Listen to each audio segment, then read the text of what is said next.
the background is, yeah, so the background is, we're all coders. We do a lot of coding and all that, right?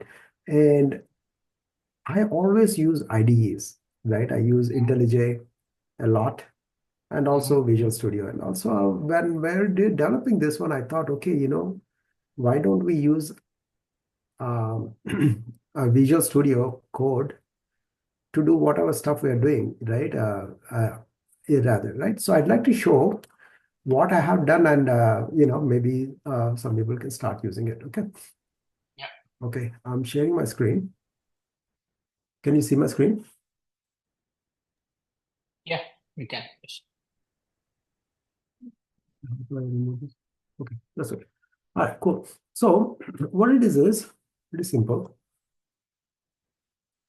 Um,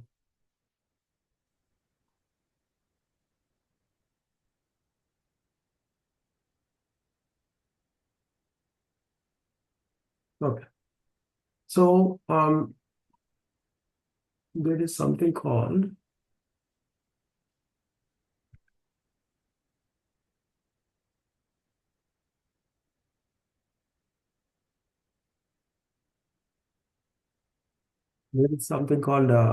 um, Database Connect.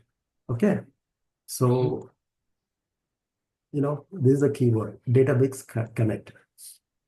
So what I did, I came here.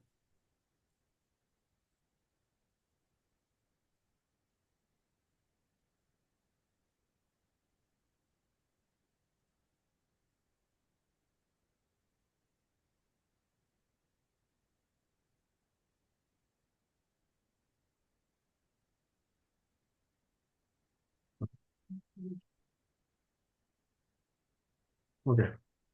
I don't need this one. Okay. So what it is if you go to the extensions and then you type Databricks, so you have Databricks support. You can install this plugin, change, restart all. Okay. So anyway, once you install it, and then what happens is uh, it will go ahead and ask. You'll get an instance like this. Then all you do is there's actually a YouTube tutorial. Okay. So all you do is, you say, okay, given a certain folder, you will say you want this connector to initialize that workspace. So what happens is, let's say I create this file, right? So let's okay, I'll remove this one. I'll remove this because of that, it's trying to do all this right now, but session, remove this command stuff. Otherwise, it's trying to behave like a notepad. Okay, a notebook. So if you see, this is just a simple Python program, right?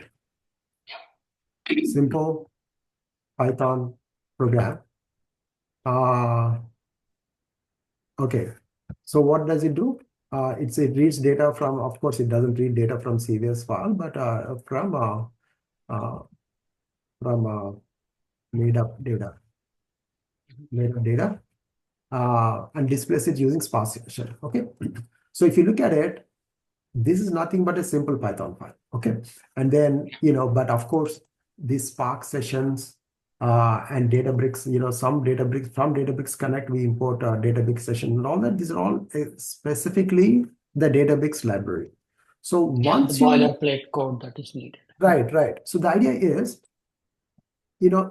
like this, right? You just go create a new directory, okay? Like for example, T2, and then, you create a new file like this, new text file, my sample dot py for Python, right? And then, you go ahead and open Notepad, okay? And then, of course, you write some sample Python code, okay? Maybe Control A, Control C. Um,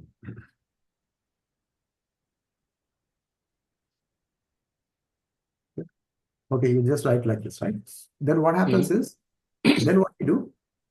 I don't know if I can do it because it will take some time for it to download the libraries and all. That's why I'm not doing it. But at that time, you would just go. So okay, let's do one thing. Okay, let's be okay. I'm actually going to go create a brand new directory here.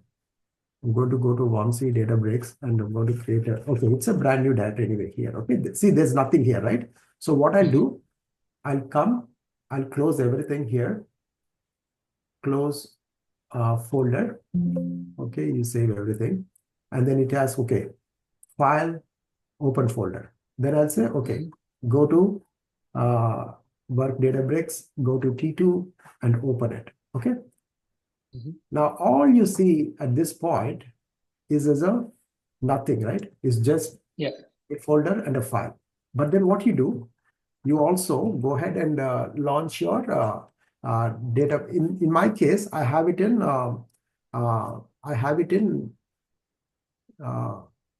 AWS. Okay, this is where I have my Databricks workspace. Okay.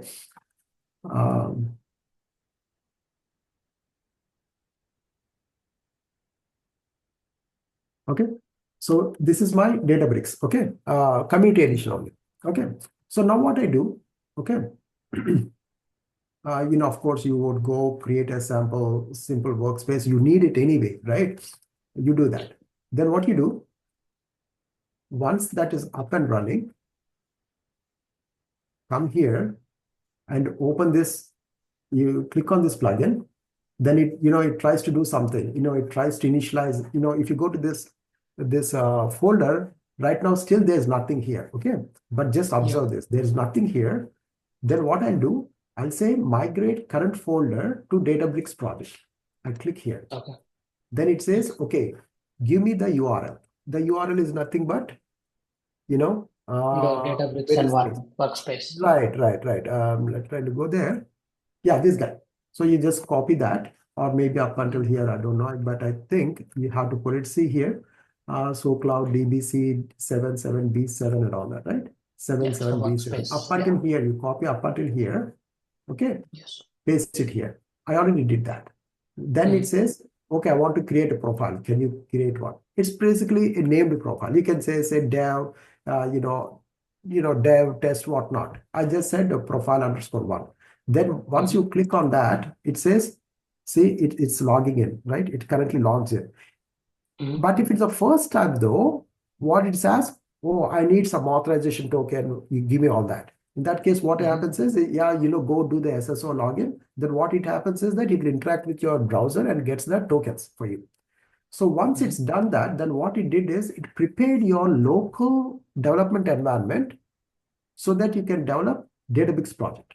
So once you come here, look, okay, come here. See, now previously we had just this file, right?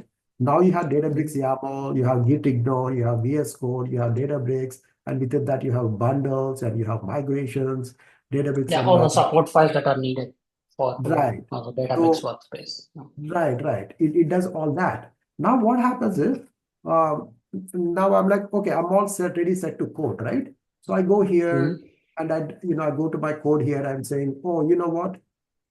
I'm going to create a simple array, call it data, and I'm going to create the columns for that table. And then I'm going to see, create a data frame and show it. Otherwise, I don't want to show it here. And then return it. Then I'm saying, okay, get the Spark session because I need the Spark session. And then I'm going to say, okay, run in the main and get, okay. So now what I can do at this point is, see here, I have a run Python file, okay, which is basically a Python file, right? But it needs a clusters and all that. Cluster, yes. Because it cannot run the job. So that's why this one also run on Databricks, right? So if you actually look at my Databricks here, I'll show you. See, workspace is there, users is there. This is my username, Central 360. And I go here, I go to the bundle. And okay, so T2, it actually uploaded. Looks like it already uploaded. No, it did not upload. Okay, it's just files only. There's nothing. This is from the previous one. Okay, so let's not worry about that. Okay, So then what I'll do, I'll just say, okay, go ahead and run it, not locally, but run it on the Databricks. So if I click it, upload and run the file. So when I do this, execution terminated what? Oh, attach a cluster. The reason why is because I stopped the cluster here. So I'm going to go here and start the cluster. Actually, I'll tell you another fun part, right? Are you sure you want to start Vamsi Vegas cluster? Actually, the other fun part is if you go here, you can also see the state of the cluster right here itself. So if you go to here, state is stopped. Okay, Yep. workflow. So workflow folder, target dev, host is this. Like trying to see where okay, see attach a cluster, right? So I'm going to click here. See create a new cluster. Either I can create a new cluster. I don't want to create a new cluster. I just want to run the existing one. See here, this one showed up, right? Yep. So I'm going to click here. Then I'm starting a cluster. I'm not even going here, right? Right. Yeah. Now I'm starting everything from here itself. Right. Activate environment, Python consist. So it's basically communicating through APIs. Yeah, because this runs the APIs, right? So yes, exactly. It's actually running like this. And now I can stop the cluster and all, which means it already is trying to do something. So let me refresh here. You see, now it is like this. So which means the cluster is already up and running, right? So now what I do, I'll do the same thing. I'll say, okay, run it. Upload this file and run it.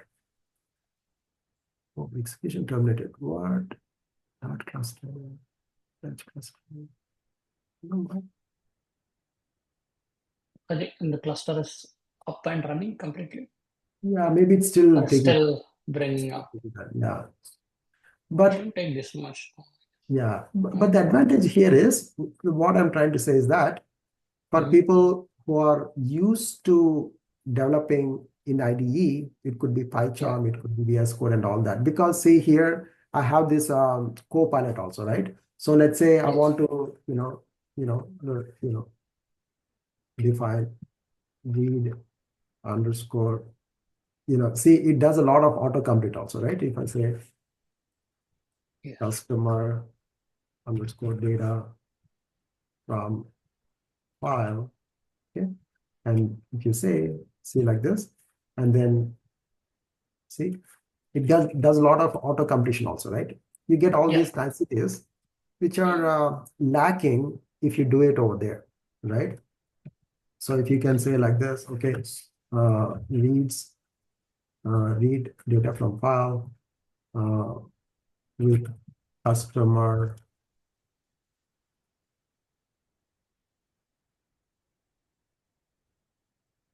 first name, last name, and age, and salary.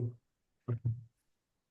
Then you can say, for example, now it will read this one and it will read the comments and try to give you my, give the age, see, salary.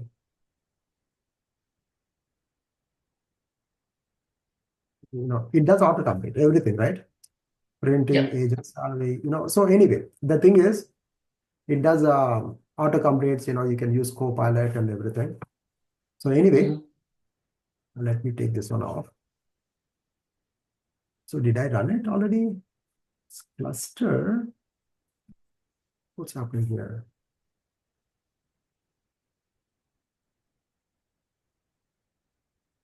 On the cluster is fine. I'm sure it's fine. Oh, the state is still right. Finding instances. Oh, Yeah. Anyway, it's trying to do a lot of stuff. Maybe I should stop this one, not go to. You are not using any AWS or Azure, right? You guys are just using this plain vanilla community edition of Databricks, correct, Arun? No, we already have. Everybody has their own Azure Databricks environment because all these DLTs, workflows, so there are additional features that we explored, right? Streaming, streaming in the sense, so you need it reading from ADF, right? Azure Events, Azure Event Hub. Correct, So all correct, of correct. those, Right, all of those examples we ran on right. Azure Databricks because there's a Okay, limited functionality on the Community Edition. true. Okay, then I'll stick with this one only. I'll use Yeah. my AWS one. I don't know why this is taking some time, but anyway, the idea is if you run this one, it will package this one, upload it here to your workspace. Like last time when I did it, right? It uploaded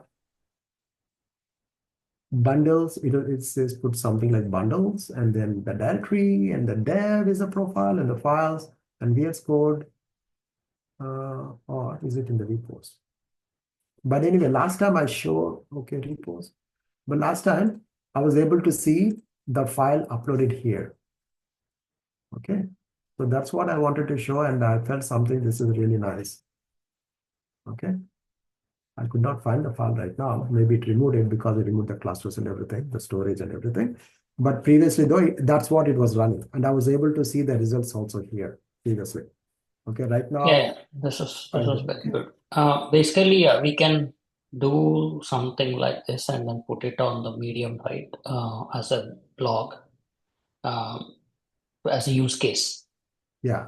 Different. So I'm working with some of the team to create, all those our use cases and start posting on the Medium so that we get some kind of hands-on experience and we also get some exposure to the Correct. community. Yeah. So this is this is a good use case. I think I will work with you and develop this and put it in a kind of write-up. We'll look at the use case completely and then try to put it Awesome. on the blog. All right, man. Put a Yeah. blog So around anyway, it. yeah. So I had to jump off, but thought I'll share this one. Sure.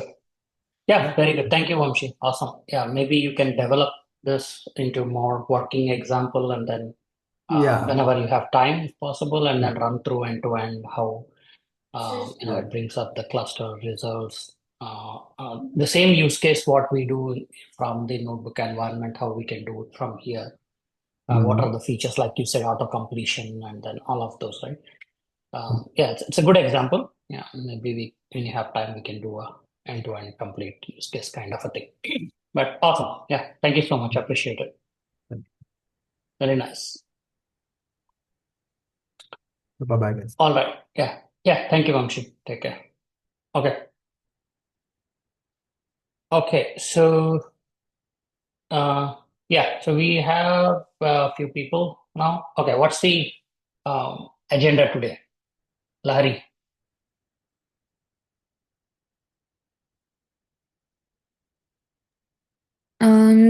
So I guess this week it's a demo week. Mm-hmm. 100. Yeah, Vamshi. Yeah. Just now the cluster came up, so let me show. Yeah. Sure. Go ahead. I was just about to shut down my laptop, but then all right. Okay. So It's anyway, exciting, right? When things work, you cannot because I really liked close it because it. I'm very I comfortable, know. I understand. Yeah. everything what we see now, the state is running, right? Previously it was trying to. Anyway, because I'm so used to IDEs, Mm-hmm. but Notepads is a great thing. Okay. All right. Okay. Yeah. All we had to do is, click here, upload and run the file. See now action sync, creating execution context on this cluster, trying to do something there. Let's give it a minute. If you go here like this, creating execution context. Somehow AWS, my instance is very running. See, now it's running. Okay, now we got an error, but that's okay because Spark session is not defined, it seems. But then you can go ahead and see, okay, Spark session and function any is not defined. It's because then what I'm going to do, actually I'm going to go to open the other folder where that was working right previously. I'm going to open that one because there I have my Python environment, everything set up. Here I did not set up virtual environment. Okay. So this one, Let's come here. Now it's connected to the workspace automatically.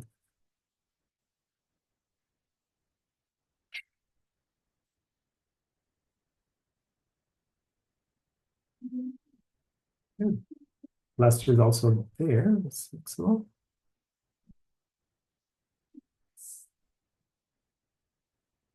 cluster doesn't need. Then let me run this.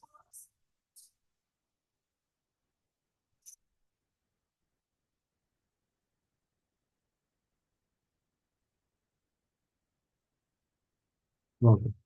Some matter. But anyway, the thing is, it was able to go ahead and run that over there.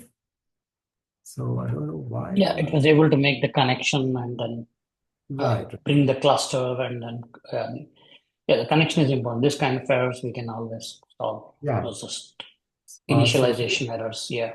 Right. Because it says the Spark session is not defined, but in my environments and all that, I do have it, the Spark sessions. Looks like library issues and all new problems, quick fix, search, add, type, ignore, fix, user. Yeah, maybe I need to put that requirements dot file, That's just you're returning the Spark session from the function get Spark. Right. I'm doing that. Clear all. Let's take this one. So it's building Databricks session builder dot get or create. Yeah. No, I think what it's I think it's erroring out. It's not able to import the Databricks session. So in the import error, you are saying again return Spark session dot builder. Otherwise, let's do one thing, see here, let's do Python or quick install. What is that?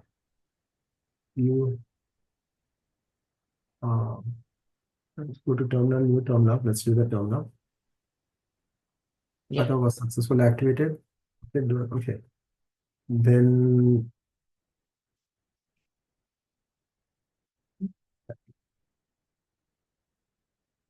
Python, that's already there.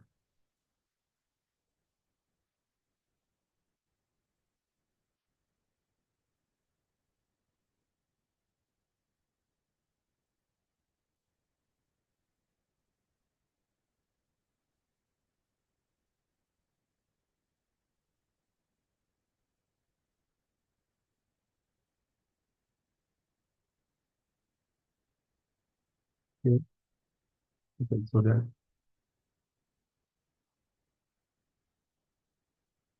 you can install PySpark.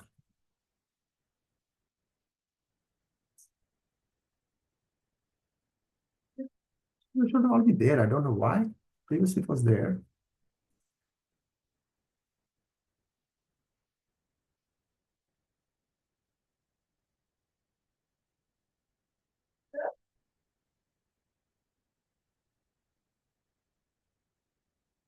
So anyway, looks like it's a library issues, previously I did have all these things. Somehow it got lost, but I think it's not able to find a couple of libraries like PySpark and all that. But once it's there, run it, it'll be there. Getting, preparing, installing. Good.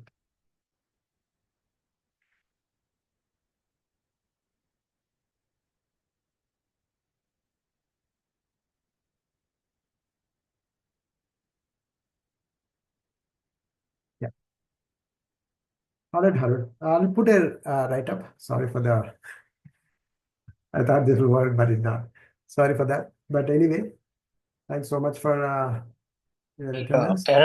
Errors are common, right? So yeah, that's how we learn, right? That's how we learn. Yeah, that's how we learn. Yes, the more errors you get, the more troubleshooting you do, the more things you learn. If you write something or copy paste something and then run it, you are not learning anything except like clicking run button. That's it. Right. Only if you get errors, you will explore and then you will understand what's happening, how it is working, and what we need to fix. I mean, you will learn more things. Yeah. The more errors, the more troubleshooting, you get more things. No worries. But yeah, as a concept, yes, we were able to bring up the environment on the IDE. We were able to connect. We were able to see the cluster coming up, we were able to select and run. It's just a runtime error or something, in the environment that's causing this stuff. We can fix, not issue. But yeah, it's a very good use case. Thanks, Thank guys. you. Thanks, Vamsi. Yeah. Take care. Okay. So coming back, 1 second. Just give me 1 second.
Hello?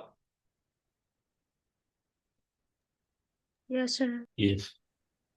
Yeah, Lahari, we were talking about something, the agenda for today. Yeah, this week is about presentations, huh? Okay, nice. So basically, we will be doing a review and refresh of all what we have learned, as I said, each topic. So any of you guys have any topic that you want to talk about prepared? I mean, see, I said it's two things, right? One, about the topic, you can go through and explain what it is. For example, say Databricks Delta. So what is Delta? How is it? How does it work? How does it store transaction log? All of that. And then the second part is creating a use case, a code notebook, executing and showing your use case. And the third is like industry use case or architecture that you want to showcase. What is the use case, a particular use case that you have worked previously or currently or anything. You take and then talk about it. So you can choose any of these three, or you can do all of them, whatever it is. That's what you mentioned. So anybody's done anything, ready to talk about any topic now?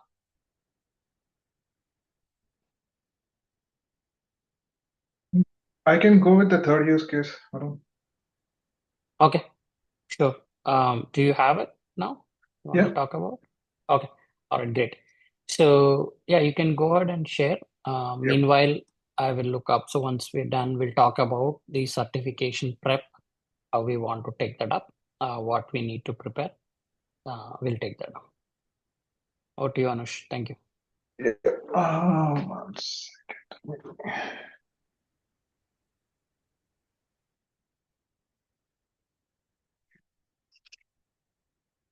Here's my screen.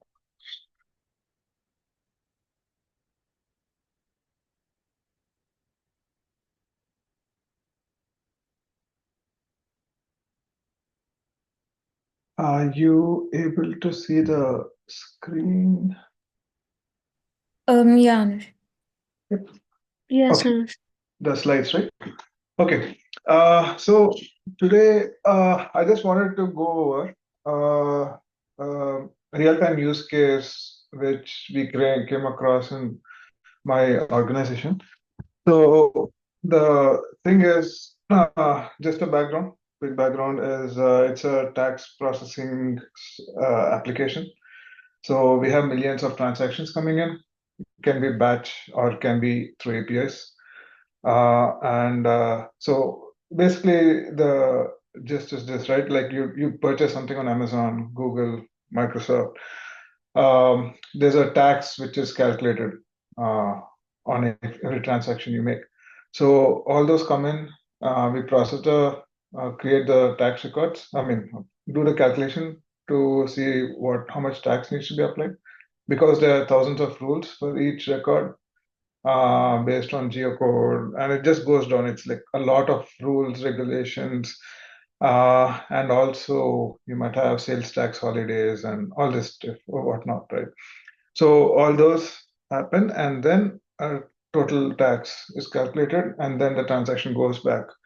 So there's one of this, and the other one is batch. So once all the transactions are processed, the companies even upload millions of records in batch files for us to calculate taxes. And the other part of it is called reporting, where they need to summarize how much taxes they need to pay, right, based on the tax calculation. So there's calculation, reporting, two separate parts to each transaction. Okay, so what happens is I'm just going with the batch processing aspect of it. So whenever a client uploads something 500,000 records or 1 million records, the whole process, what it goes to, it might be an API call, or it might be a system where we pull from, right? So it goes to the existing ADF. We have an ADF architecture which goes, checks if the file came ahead before, is it the same file, duplicate checks on records, and all that logic for 1 million records, and then do some transformation because the data source can be anything, and make sure that it makes sense to our system. Do the transformation, do the duplicate check and all those things, transform the data, load it in ADF, then put it in, put it in data like blob storage, and then another process comes, pulls a file from blob, then takes it to our Windows service, which does the tax calculation logic, and then dumps it to SQL, and then SQL to another database for reporting. So the whole process for one file takes close to 30 minutes right now. But there are clients who expect that they should be able to see the reports within 2 minutes. So very big clients like SAP or because they are on, and this is a very important use case because clients do matter because what kind of client they are, right? So any client of SAP works on S4HANA. S4HANA database is really fast. They're not used to delays because it's all in-house, it's their own database, it's their own logic which they have. So S4HANA database is one of the quickest. They can run reports real time. So now our use case is, hey, we are using our S4HANA system, but we're going to send our transactions to your system, but we want to see reports in our system, and we want the performance of S4HANA. So it's a lot, right? It's a very big ask. So they want to be able to see the reports in 2 minutes as soon as they upload the file, whereas it takes us 30 minutes, right? And this is still the issue we are facing. So proposed solution, wanted to look at Databricks, see what in Databricks we could use to get this down to closer to at least a 2 minute requirement, etc. Right. So just a quick overview about the current architecture or current flow. So file comes in, might be a 50K file, up to 1 million records per file. Now we currently use ADF to transform in just the files. So transformation, rule check, duplicate check, file format check, all that stuff, and some date time transaction, all those rules are applied. So that, and then it's put in the blob storage. So only for this process, it takes 10 minutes. Then the Windows service kicks in. It takes those files, runs it by a rules engine. Again, all the bunch of transactions, that takes again 10 more minutes. Then that data is put into RabbitMQ because we don't have we have an API as well as these batch files hitting the same DB. So we don't want to lock up million records in DB for the writes. So we put it in RabbitMQ, and from the RabbitMQ, it goes slowly to the SQL server. So this part itself again adds 5 to 6 minutes, and then we have this transaction DB, which the data needs to get summarized and pushed over to the reporting DB. That takes 15 minutes again, because there's a lot of mover processes, mover jobs. And again, this is the best case scenario. Sometimes things get stuck up because it's production. One system, the memory consumption is high, we are done. So it keeps piling up. So there's a lot of back-end maintenance and back processes in the background to check all this is running on time, right? So yeah, so this is the whole current setup, and that's the reason it takes like 30 minutes for one file transaction for large file. So proposed workflow, this is just a proposed thing based on what I have read about Databricks and got to know. Using autoloader for continuous ingestion. Based on the metrics I'm seeing, it should be 1 to 2 minutes, and real-time task calculation. So using Spark SQL and moving the logic over to Spark to see if, okay, we can process this real time and all these, since we can make use of the duplicate check, the timestamps and all that stuff, which is already built in and easily done. And that's where it will save us a lot more time rather than having multiple jobs, multiple things on the Windows service itself. As the records come in, you do the logic check, do the rules check, process it, and then it's like, since it's Spark, it gets pushed on parallel to multiple nodes, and hopefully it reduces the time there. And again, for reporting itself, use delta sharing, right? So that they have access to the client reports using the URL we provide. And we don't have to do, so currently what we have to do is once the job is done, we send them a notification saying that your batch file is uploaded. Okay, make another API call, and we are going to do a compressed file, send a compressed file over to you, right? Or give a URL to the blob storage location. It's not that straightforward. Just some more details about this is ingesting the files, the advantage of using Databricks autoloader, right? Ingesting the files as they come. We don't have to wait for the batch process to process files sequentially, right? Then ingestion happens in real time, and it's like, again, it's incremental file processing, right? Only the new records are processed, and all the duplicates checks and all this is already built in. And they are streamed directly to Delta as they arrive. So we don't have this multiple RabbitMQ, multiple layers in between, and multiple things to go wrong. So just some more details about the traditional approach. So we have Windows Service and SQL, and they operate sequentially, right? And then the service waits for each file to be processed and done. And once the entire file is processed, loaded in memory, that's when the logic is applied. So here, for large files, one thing to look into is you need this high SKU VMs, because you need huge memory. You need 64 gig memory for processing multiple large files, because all this is loaded in memory, and then you put the logic in, right? It has to go through the logic. So the goal, again, shifting from sequential batch process to parallel real-time streaming, right? So instead of relying on the Windows service, you use Databricks Spark to mimic or the same logic. And then again, you can still continue with SQL for storage as the final storage location.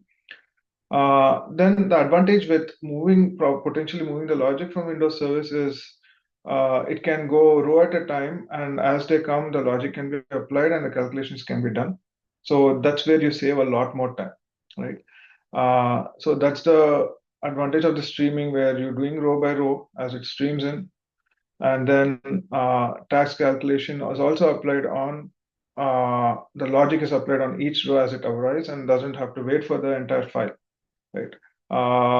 And that's the main advantage there. And again, you have it's a distributed system, right? So it goes to multiple nodes, it happens parallelly, and it's like spread out until unlike having one VM where all the calculations are, and you cannot load one file and have the calculations done on multiple machines because it's all loaded in memory for one file and you cannot spread it. It's like you can have each VM work on one file, but not one file on multiple VMs. So that's where we see a lot of bottlenecks. And then finally, writing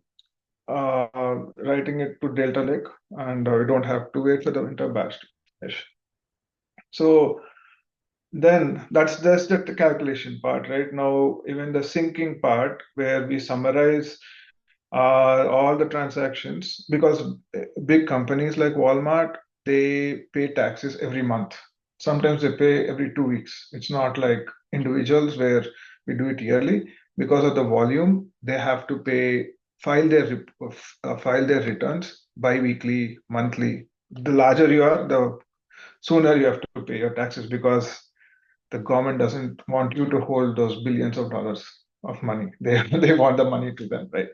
So because of that, we need to report the taxes, right? So reporting again is summarization of all your millions or billions of transactions and make it summarize all those line items, make it one row, and then show the customer, okay, this is your total due, right?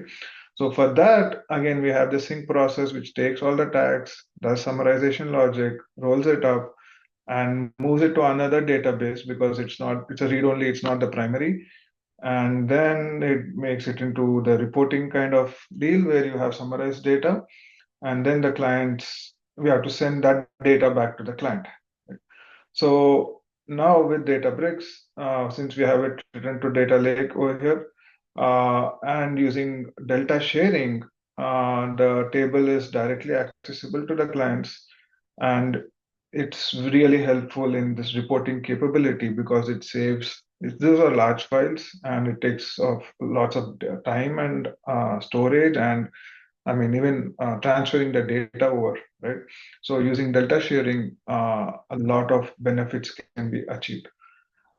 And here I'm just giving a summary of, again, these are all, I haven't actually tried anything, but based on the numbers I'm seeing, the metrics I'm seeing, file ingestion moving from ADF to autoloader, so from 10 to approximately 2 minutes, less than 2 minutes, most likely. Then again, tax calculation moving to Spark SQL Stream. You can see there's a lot of time being saved here, and total reporting time for this whole thing for the SQL sync, that's again 15 minutes. Delta sharing, you can just share it.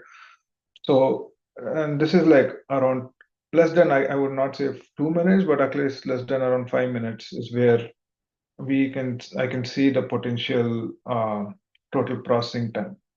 And so yeah, so this saves a lot of time and what do you say, customer escalations. So that's where I'm trying to see if this could be a proposed solution. Yeah, I am done. Any questions, please let me know.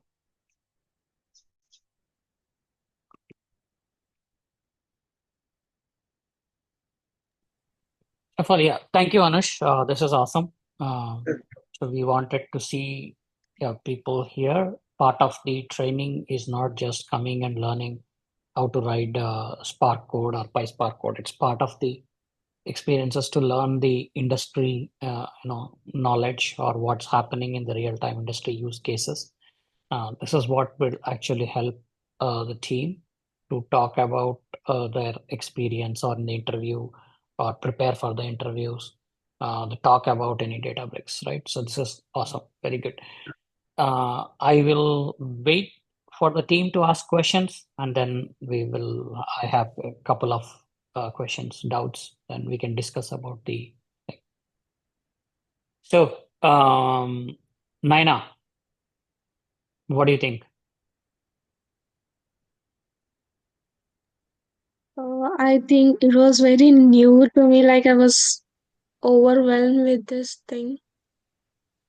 What? Okay, let's break it down. Okay, Yep. Yeah. what is the use case Anush talking about, Naina?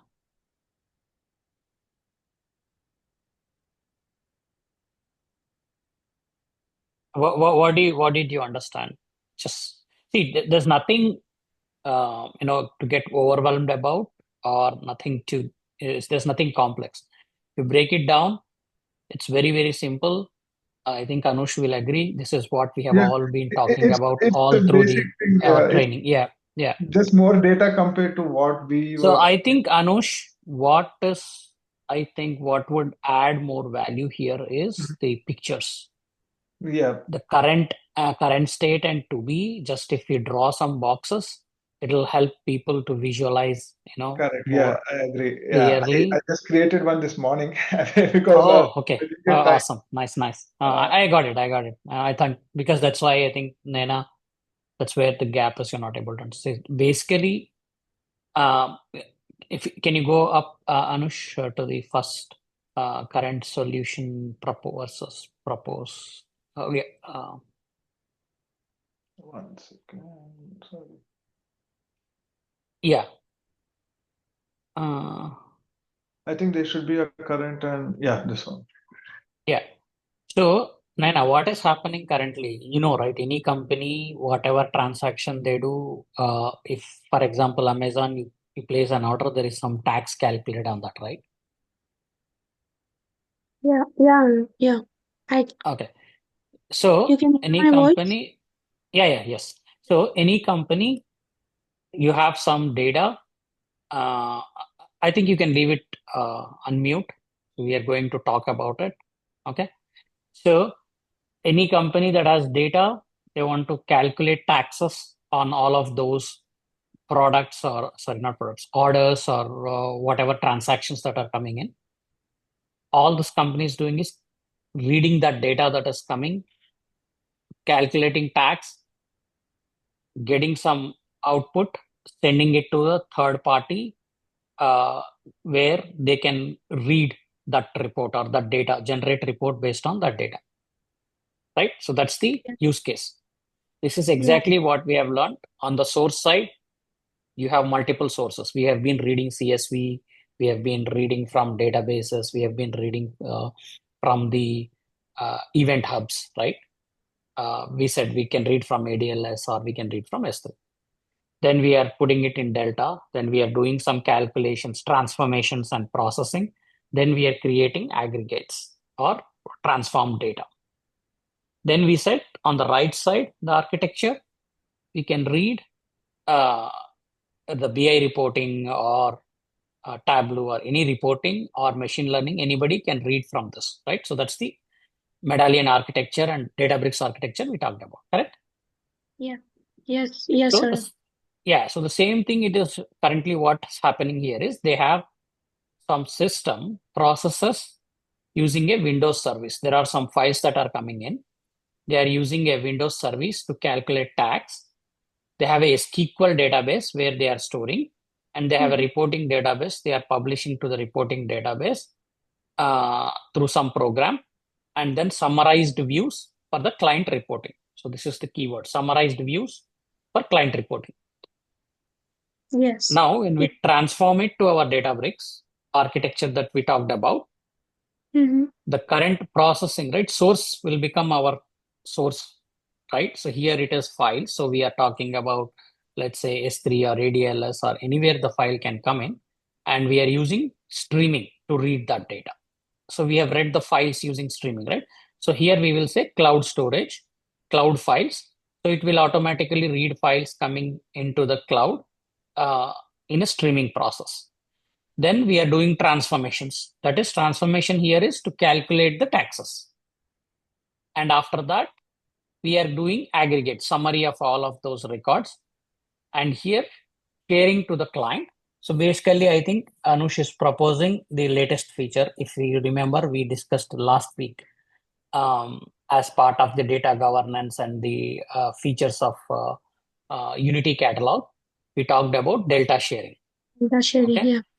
yeah. So that is what Anush is proposing to use with the clients. Okay. That's simple use case. Any complexity? Yeah. So basically some records are coming in. We want to read it in the live streaming as and when it is coming in. So we use streaming to read data from the cloud, either whatever AWS or S3 or whatever.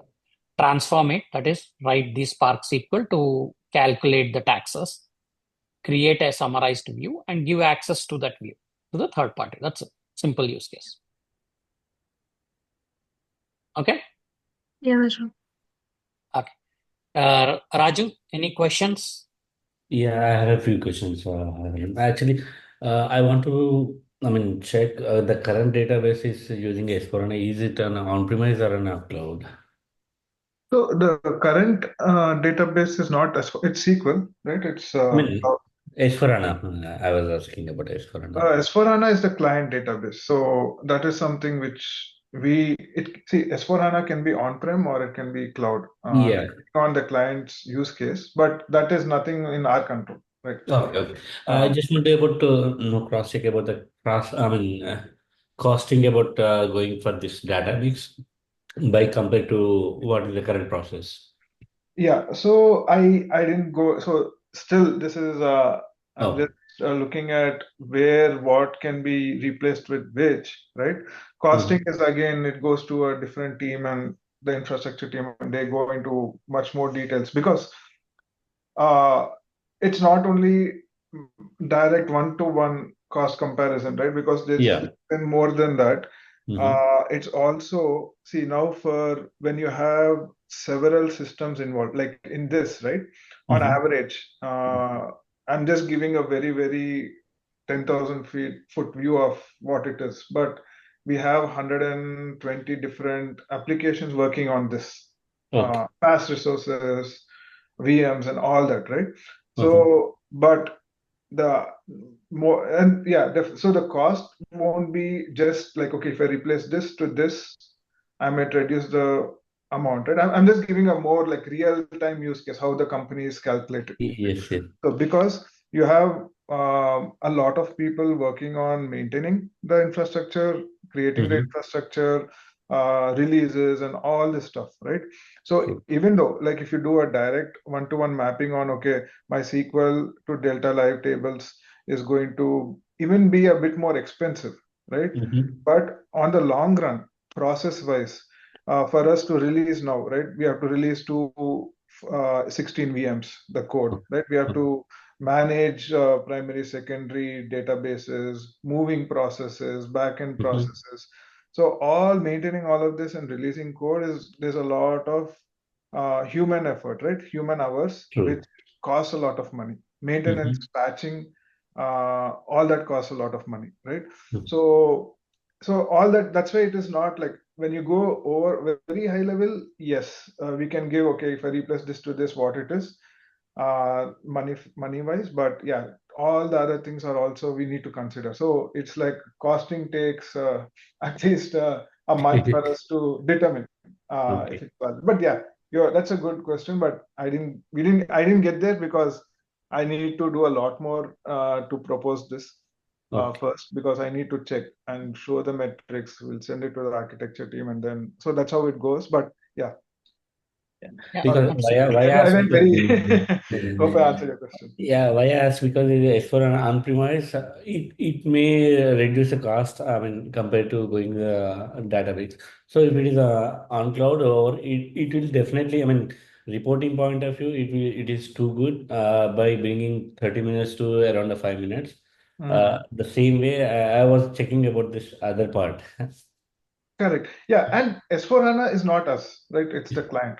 Okay. So Yeah, that's Raju, nothing S/4HANA is the client who's reading the reports once we send the data from our end to them. They are just consumers, like consuming our data after we process all of this and send the report to them. They are on S/4HANA. And they have the data on S/4HANA, they're sending to us, and again we send it back to them. And this is again one client, right? Because every client can have some clients have their data on our system. They don't have it because they calculate transactions on our system. We store their data. So for those clients, it's quicker because we have all the transactions. We're just giving reporting, right? Okay. And then clients might not use S4HANA. They might use SQL. They might use whatever they want, correct? Okay. But in how our system works in terms of architecture is just SQL and Yeah. this. Okay. Thank you. Thank you. Yeah. No. Thank you. Yeah. Okay. Varsha, Yes, sir. do you have any Hello. questions? Yeah. Yeah. Yeah, I don't have any questions, but the presentation is all good. Nice. So I want to know like how delta sharing and how does it benefits the clients? Exactly. My question. We're Yeah, coming there. Yeah. Anush. yeah, So one of the questions I had was delta sharing is, as far as we see, if you want to share your data on a temporary basis, right? So yeah. they Mhm. come and look at your data. Yep. You give them access to your data on your system, Correct. and then they can read that data directly. Of course, Correct. I mean, you can give them access to persist Correct. there on their end. Yep. Yeah, I think, So but yeah. So this that's is kind of a temporary yeah, they want only sharing. temporary views. So how it Okay. is now, and the people who will be accessing the data are CPAs, accountants, right? Because they want to audit and they want to file the returns, right? Mm-hmm. Again, so what happens is they will say, okay, bring me back data for the months of Jan when they're having a monthly filing for suppose, right? So in February, they're going to go in and say, I want to see all the, so we generate the tax, what is it? The tax itself, the tax documents, the company's tax document. So they get the tax document and they want to verify what went into the tax document, the data, the summary, right?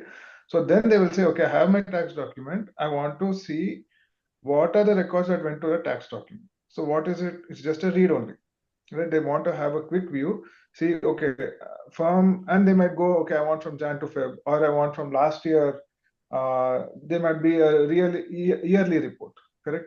So for the entire, because they have monthly, bi-monthly, quarterly, and yearly, right? So when they're filing the yearly report, they want a snapshot of all the entire year's data. So now when they want to just do that read, what we have to do, they submit a job, we take the job, process it in SQL, and because it's millions of records, then we generate a file and then we send the file over to them and they do the whatever they have to do. But the whole process is they want to have a snapshot, quick read of the data and compare it with the generated tax forms. So that's where this helps a lot, and we don't have to have all those background processes. And again, yeah, adding on top of this, we can put BI reports or anything we can attach to this. And then Yes. they can do whatever they want to read this and dump it in whichever they want. Storage. Right. Yep. Awesome. Yeah. So, and again, so when you do delta sharing, you don't have to worry about what type of consumer it is. You don't have to do different things for different customers. Exactly. They all can read the same. It's like URL access based, and then they get read the files. That Just anybody like can a read the SAS same token we are files. giving to Yes. yeah. Yes. Yeah. Awesome. Okay. Lahari, you have any questions? Basically, yeah, it's very good articulation, Anush, the use case. Awesome. Lahari, you have anything to say? Any questions, comments? No, Harun, I don't have any questions on this. Mm-hmm. Okay. And okay, so Anush, I think couple of things, as I mentioned, right? So one is the architecture, Yep. and the second probably, as Raju mentioned, costing. Yes. And when you are like putting in those estimations, right? So about the what you call the time, estimated effort or the estimated time that you're going to save. So what is it based on? So I was just going with again, I just did it this morning, Arun. So Okay. I was Oh, just that's fine. I I'm was just just fitting trying to everything. understand now. Yeah, so I was saying, okay, for my logic is this, right? Then I was looking up in Databricks what there is, what potentially I was just searching on it. Okay, for these number of records, these lines, how much this kind of process, what it takes. That's why I was like, I'm giving a very high level. I haven't dug No, really I deep. understand. See, we are here only, see, whatever we ask you is not something to grill you or anything. It'll help you. It's like Yeah, definitely. information so that you can add it here in the use case, right? And definitely I'll Uh, get grilled when I put this to yeah, management, yeah, it's upper like a practice session for management. you. Yep. Yeah. So basically volumes, right? So what are the current volumes? I think that also you need to put in. So what are the volumes that you are expecting when you say streaming, right?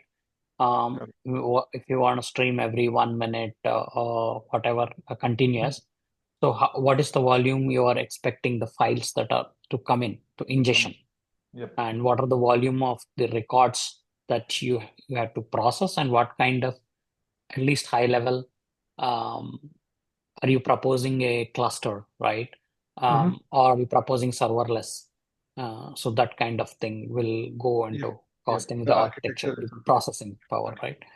So yeah, that will also be coming in there. Yep.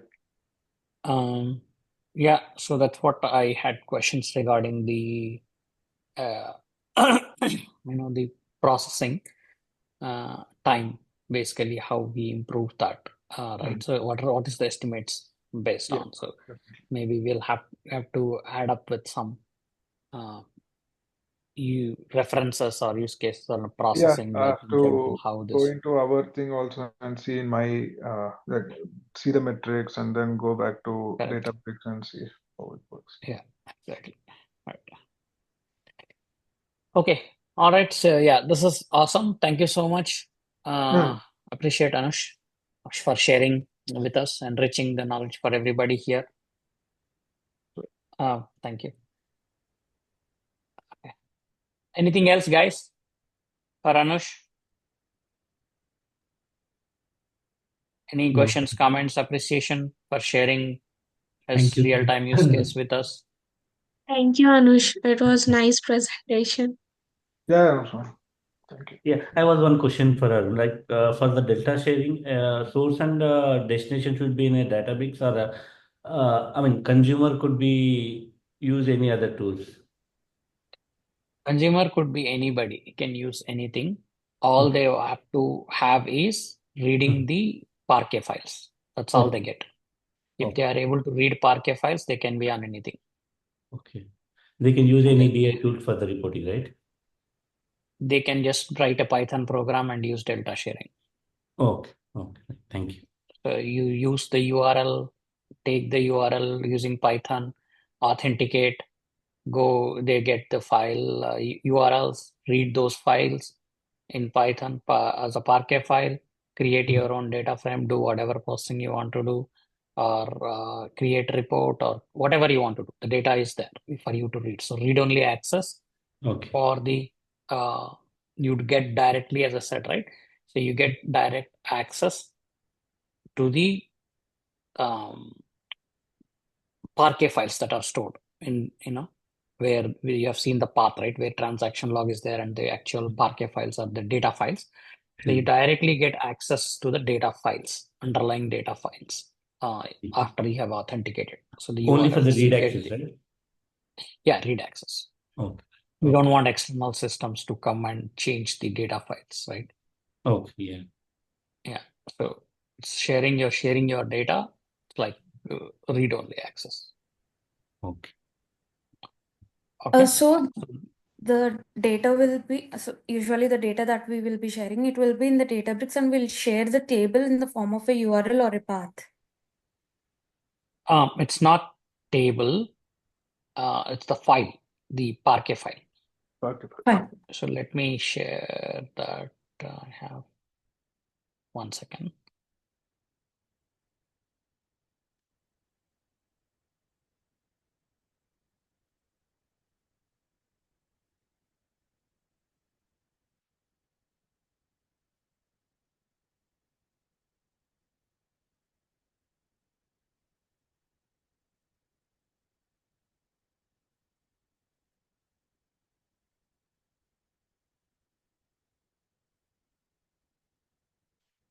this is what we were talking the other day. And this, if you see, there's delta sharing here. This is the concept. So data consumer, it can be anything: Power BI, Node, Elixir, Java, Pandas, Spark, Tableau, or anything. Okay. So you just request access to a table, to the delta sharing server. So the delta sharing server will give you pre-signed short-lived URLs. Okay. So you get a pre-signed short-lived URLs. Once you have these URLs, you have access to these files in the Delta Lake. This is the actual tables data that is stored, right, in the Parquet files. So it knows based on your request what files it needs to give you access to. So if you send in a query saying, to give me, for example, Anush's example, if you take tax calculations for this company for this date. Okay, so that way, that SQL, it runs on the Delta Lake on the table, and whatever files it finds that needs to be shared, so it will give URLs to those files, and then they can directly go and read those files. So temporary direct access to files, Delta format in the object store. So they can actually request the access from any of these, like Power BI, Java. Yes. So there is a connector that they install, delta sharing connectors, and using that, they can send in a request. Yes, I got So these are connectors available for delta sharing. Okay. Yeah. So and this is the protocol we talked about, right? So client, the data recipient, as a delta sharing protocol. You request a table, client authenticates to the server, sharing server. After authentication, it requests a table, including filters, like where clause, what you want to do. The server will check permissions.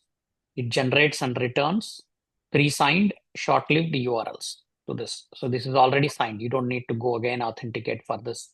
It's already pre-signed URLs. It gets back to the client, and the client can directly use those URLs to directly read files from object storage, ADLS or S3 or GCP, whatever it is.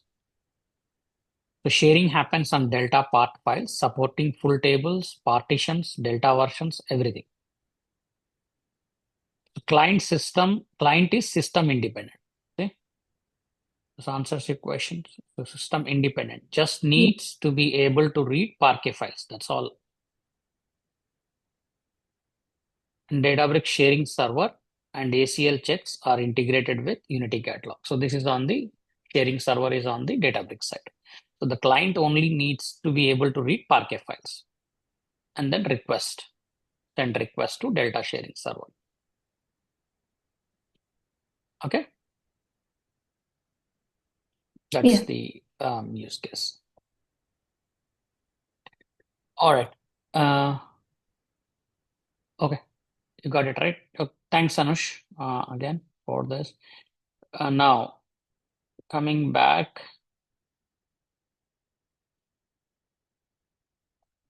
So Raju, Varsha, Naina, Lahari. So how are you preparing for any topics to demo? Have we done today or tomorrow? Will you be able to suggest? So actually, I have prepared one, but it's not the real-time use case or anything. So I thought, after seeing this, I thought, okay, tomorrow I would come with the real-time use case and I'll present it. No, that's fine. See, not everybody will have access to the real time in their own previous existing companies. If you have, yes, wonderful. If you don't have, that is also fine. All we want you is to present something, share. So it will see two things. One, you share new things with the team. Two, it will improve your confidence. Okay, that's all it is to there. we are not judging you. It has to be real use case, or we are not giving you marks or anything, right? Okay. Yeah, I'll come up with a It's better just about scenario, Arun. absolutely. If I couldn't, Sure. then I'll present the same tomorrow, but I would try to come up with a better one actually. Yeah, awesome. Yeah, absolutely. Okay.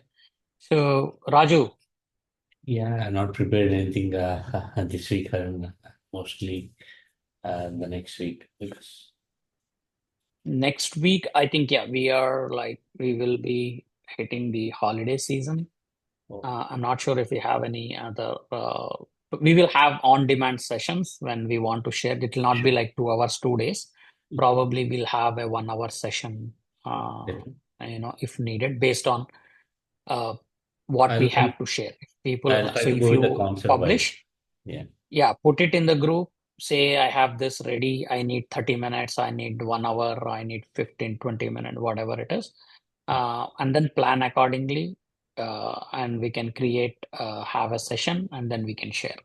So going forward, it will be like more sharing and learning, collaboration. Okay. So that basically, so that's what we want. You want, so topics, as I said, right? It's there in this document. If we go here, let me share again.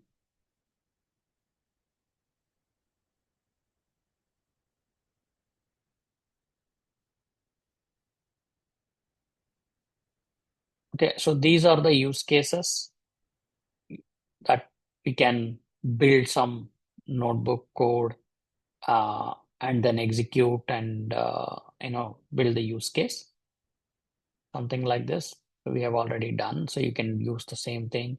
So we have already put, even in the last batch, also have put this delta sharing. If we can do a POC and showcase delta sharing. CI/CD, how we implement the DevOps for Databricks. And these are simple use cases if you want.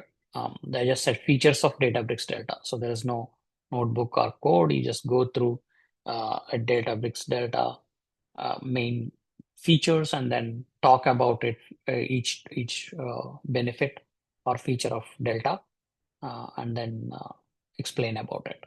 So something like this. Okay. So this is what use cases are here.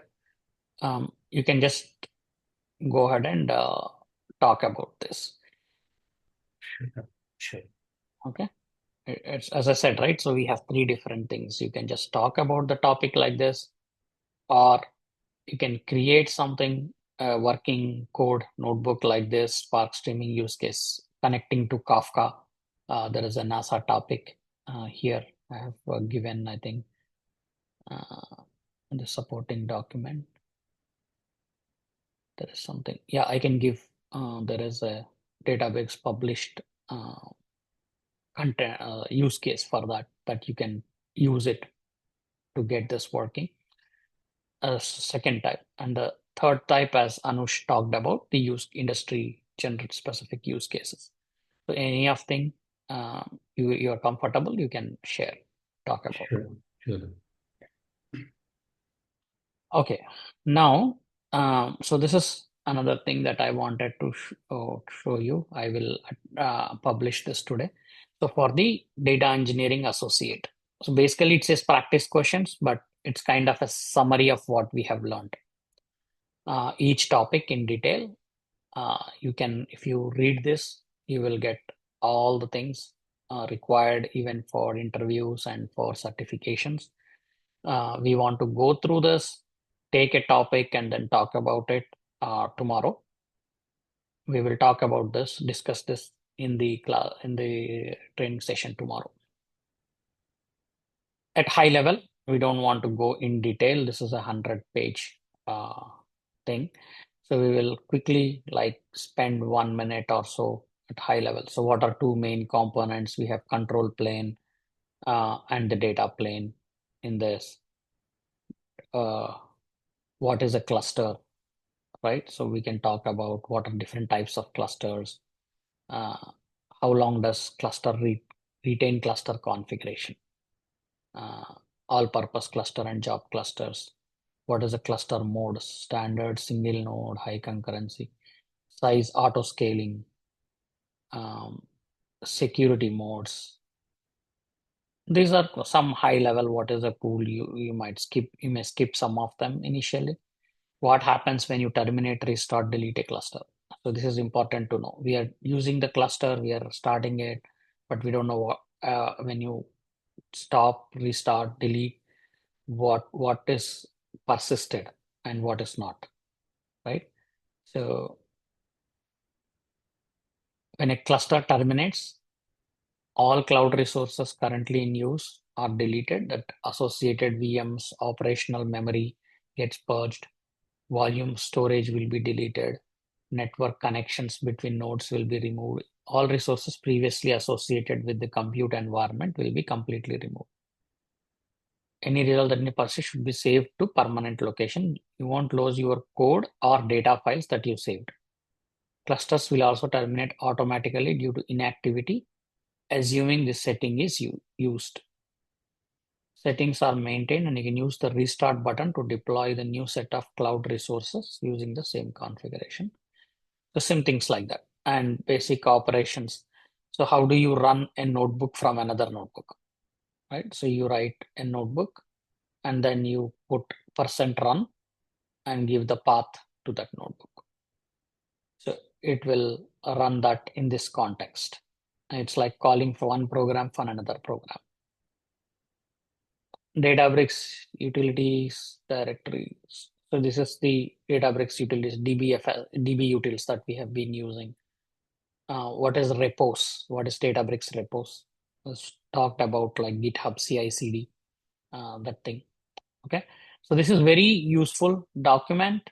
This is the process you can go through. We have it's about like 100 pages, but you can quickly go through it. Now that you have a very good understanding of all the things, it'll be very easy. It's not like you are reading and learning this. You're just refreshing your knowledge. Okay, what is data lake and lake house? Quick read.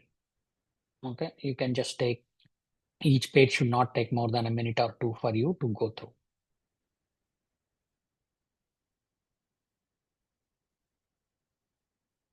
Okay, so if you have time today, go through this. I would suggest pick a chapter in this, all of you go through it, and then tomorrow you can talk about this also. There are a lot of things to talk about. We will have too much time, less time. So there is today, maybe by in next couple of hours, check this, and then let me know who wants to talk about, or we'll just give a brief overview of this and then we will discuss the questions. So let's say this one, Delta Lake and Lake House. Okay, managing Delta tables. We want to do this now? You want to pick any topic?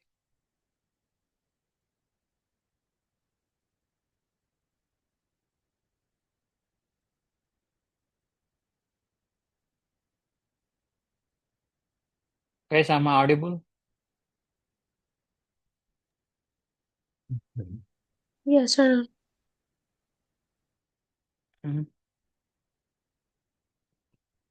So you want to talk about any of this? Okay, if you're not comfortable tomorrow, maybe next week, that's also fine. So just offline, go through it. I will add this document to the. See, I don't want to just keep reading this here. It's the same thing I read or you read, but definitely tomorrow, you guys come prepared, whatever topics, whatever you have just read this, and then tomorrow we'll skim through the document and try to spend as much as possible reviewing these concepts. We might skip few, but we might focus on few. Okay. Sure. Yeah. All right. So this is about the practice questions. It's not about What is certificate, the but you can do. pattern for this certification examination? Okay. Certification will have, so you have to register for the certification. It's like $200 for the certification. Associate, the data engineer associate. Okay. If Exam you pattern have, would be exam pattern will be like they'll have 45 questions. And it's all multiple choice. okay. Okay. There is no negative marking. At least the associate exam should be easy. Okay.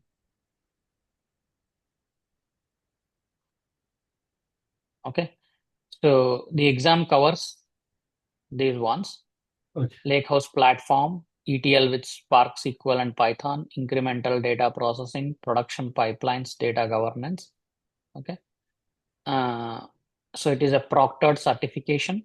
You can take online or you can go to their center here. There are a few centers in Dallas. You can book there, or you can do from home online also. You can do. You will get 90 minutes, 200 fees, multiple choice. You cannot have any books or whatever, search, phone or whatever. Not allowed. And there is no retry things. So you get only one chance. If you want to do again, you have to book another time. You have to pay and then do it. Validity for the certification will be 2 years. Okay. So that is the pattern.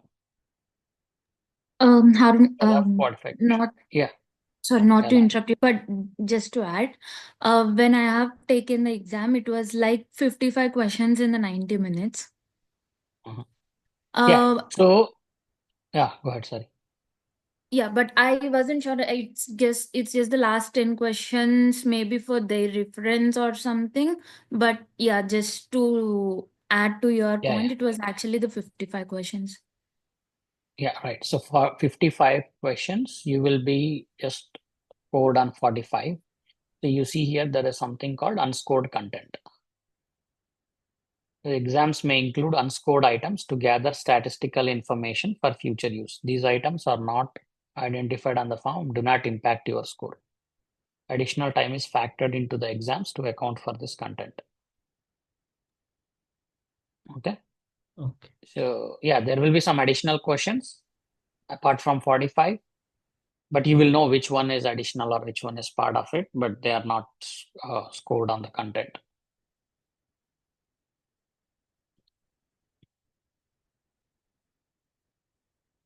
Okay. So yeah, I will put that document, go through it. I think whatever hands-on that we have done and this document should be more than enough for you to clear the certification. Okay. And then I'll also give you, some of the team may have some dumps before the exam. You can also go through those practice videos that will help you, before the exam, if you go through that.